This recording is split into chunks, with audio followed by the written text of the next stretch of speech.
Now, my horrific day would be just that much less dreadful. I wouldn't be faced with the choice of either walking 2 miles in the rain to school or accepting a ride in the chief's cruiser. I'm glad you like it, Charlie said gruffly, embarrassed again. Took only one trip to get all my stuff upstairs. I got the west bedroom that faced over the front yard. The room was familiar. It had belonged to me since I was born. The wooden floor, the light blue walls, the peaked ceiling, the yellow glazed curtains around the window. These were all a part of my childhood.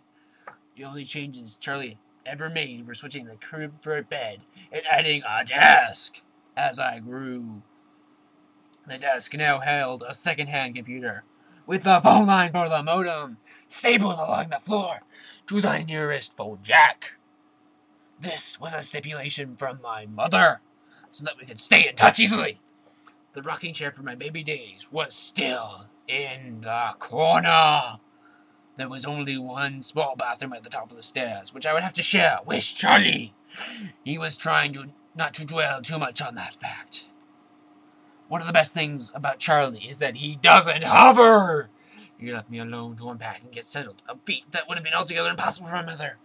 It was nice to be alone, not to have to smile and look pleased, a relief to stare dejectedly out the window at the sheeting rain and just let a few tears escape. I wasn't in the mood to go on a real crying jag. I would save that for bedtime when I had to think about the coming morning. Forks High School had a frightening total of only 357, now 58 students.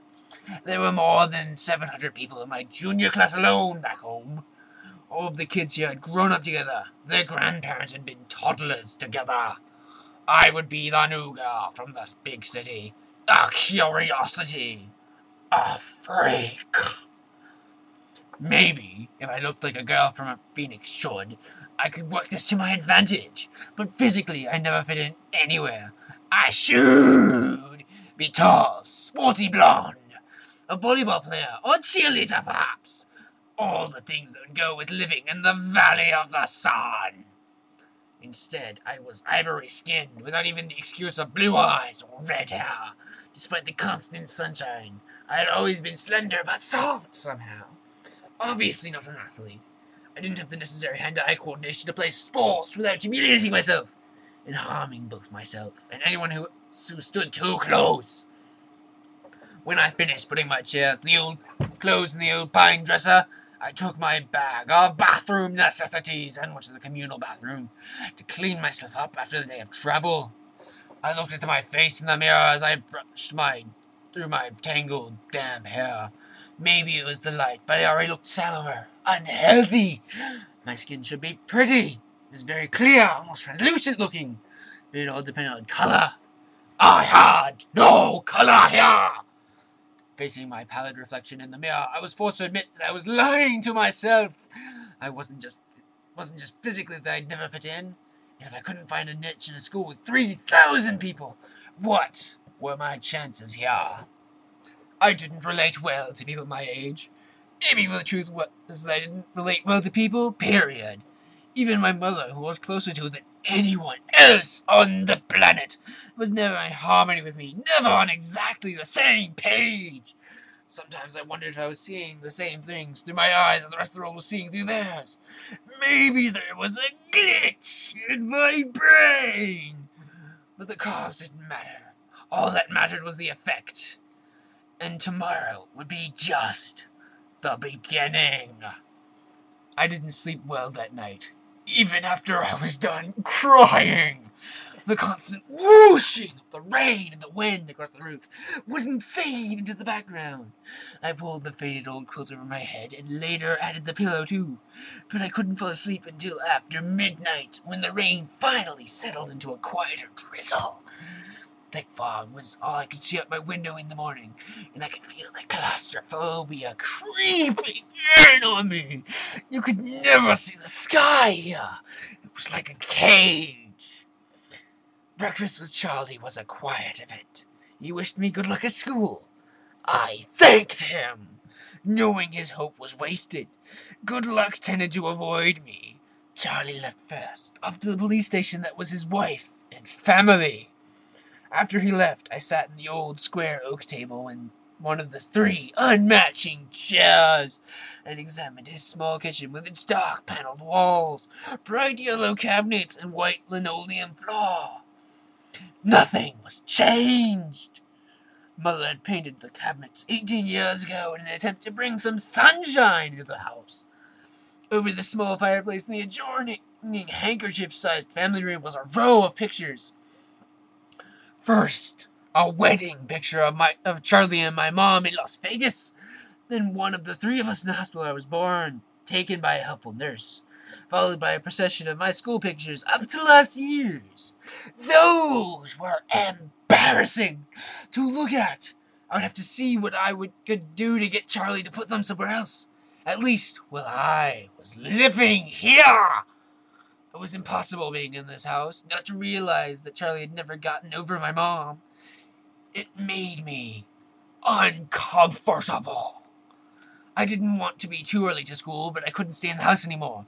I donned my jacket, which had the feel of a biohazard suit, and headed out into the rain. It was just drizzling still, not enough to soak me through thoroughly, as I reached for the house key that was always hidden under the eaves by the door and looked up. The sloshing of my new waterproof boots was unnerving. I missed the normal crunch of gravel as I walked. I couldn't pause and admire my truck again as I wanted. I was in a hurry to get out of the misty wet that swirled around my head and clung to my hair under my hood. Inside the truck it was nice and dry. Either Billy or Charlie had obviously cleaned it up, but the tan upholstered seats still smelled faintly of tobacco, gasoline, and peppermint. The engine started quickly, to my relief, but loudly, roaring to life and then idling at top volume. Well, a truck this old was bound to have a flaw. The antique radio worked, a plus that I hadn't expected. Finding the school was difficult, though I'd never been there before. The school was, like most other things, just off the highway. It was not obvious that it was a school. Only the sign, which declared it to be Folks High School, made me stop. It looked like a collection of matching houses, built with maroon-colored bricks. There was so many trees and shrubs that I couldn't see its size at first. Where was the feel of the institution? I wondered nostalgically. Where were the chain-link fences? The metal detectors? I parked in front of the first building, which had a sign over the door reading Front Office. No one else was parked there, so I was sure it was off limits, but I decided I would get directions inside instead of circling around in the rain like an idiot. I stepped unwillingly out of the toasty truck cab and walked down a small stone path lined with dark edges. I took a deep breath before opening the door. Inside it was brightly lit and warmer than I'd hoped. The office was small, a little waiting area with padded folding chairs, orange-flecked commercial carpets, notices and awards glittering the walls, a big clock ticking loudly. Plants grew everywhere in large plastic pots, as if there wasn't enough greenery outside. The room was cut in half by a long counter, cluttered with wire baskets full of papers and brightly colored flyers taped to its front. Then there were 3 desks behind the counter, one of which was manned by a large red-haired woman wearing glasses. She was wearing a purple t-shirt, which immediately made me feel overdressed. The red-haired woman looked up. Can I help you? I'm Elizabeth Swan. I informed her, and saw the immediate awareness light her eyes. I was expected, a topic of gossip, no doubt.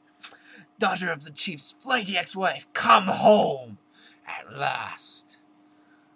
Of course, she said. She dug through a precariously stacked pile of documents on her desk till she found the one she was looking for. I have your schedule right here, and a man of the school. She brought several sheets to the counter to show me.